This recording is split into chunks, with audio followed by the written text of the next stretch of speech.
BNP সরকার যখনই ক্ষমতায় এসেছে দেশ সুন্দর চলেছে এবং এবারে টু-থার্ড মেজরিটি নিয়ে বিএনপি ক্ষমতায় এসেছে এবং রিয়েল গণতান্ত্রিক পন্থায় জনগণের ভোটে।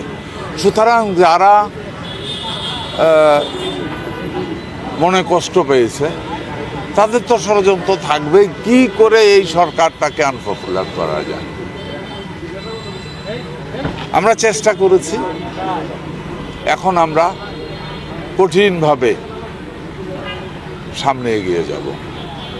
আইন কোনোদিনে আমরা নিজের হাতে তুলে নেইনি, বিএনপি বা জাতীয়তাবাদী দল সরকার কোনোদিনে নিজের হাতে তুলে নেয়নি, আগামী দিনেও নেব না। তবে আমরা যেটা করছি তা হলো এই, প্রতিটা পাড়ায় পাড়ায়, প্রত্যেকটা ইউনিয়নে ইউনিয়নে, ওয়ার্ডে ওয়ার্ড পর্যায়ে আমরা নতুন করে এলাকার মুরব্বী সামাজিক কর্মীদেরকে নিয়ে আমরা আইন শৃঙ্খলা কমিটি ডেভেলপ করছি। আমরা এরই মধ্যে আমরা হয়ে যাবে আমাদের এগুলি।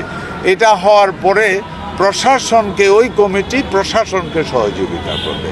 আমাদের প্রথম কাজ থাকবে যে যারা খারাপের সাথে জড়িত হয়েছে বা জড়িত করানোর চেষ্টা করছে তারা যেন অন্যায় বা এই ধরনের কাজের সাথে জড়িত না হয়, এটা থেকে বিরত রাখার জন্য তাদেরকে মানসিকভাবে ডেভেলপ করার আমরা কাজ করে যাব।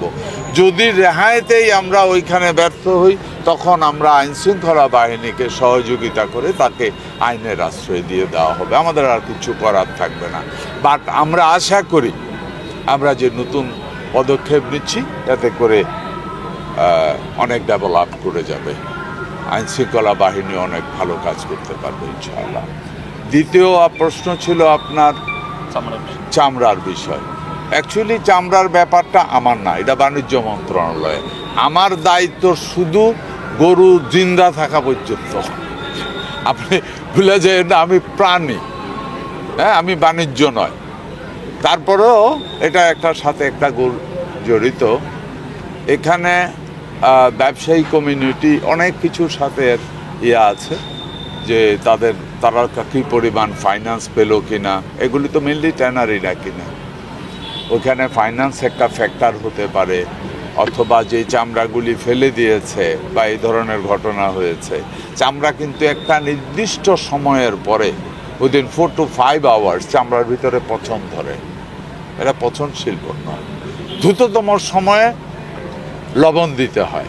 হয়তোবা দেখা গেছে কেউ হয়তো এমন হয়েছে সকালে গরু জবাই করেছে, সারাদিন এই গরমের মধ্যে ছিল, ওই দিন রৌদ্রটাও ছিল প্রখর, হ্যাঁ সারাদিন ছিল, কেউ হয়তো ওর কাছ থেকে কিনে নিয়ে গেছে বিক্রি করার জন্য, তখন সন্ধ্যা হয়ে গেছে। ইন দ্য মিন টাইম চামড়ার ভাষায় বলে হেয়ার সেল, মানে পচন ধরে গেছে।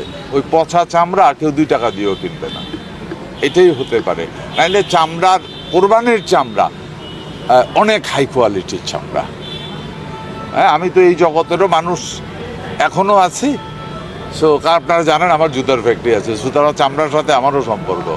চামড়া অনেক ভ্যালুয়েবল এবং শুধু ঈদেই যে চামড়া হয় তার 60% AB কোয়ালিটির চামড়া হয়, অনেক হাই কোয়ালিটি। এটা এমন হওয়ার কথা না, ওই কারণে হয়তো হয়েছে।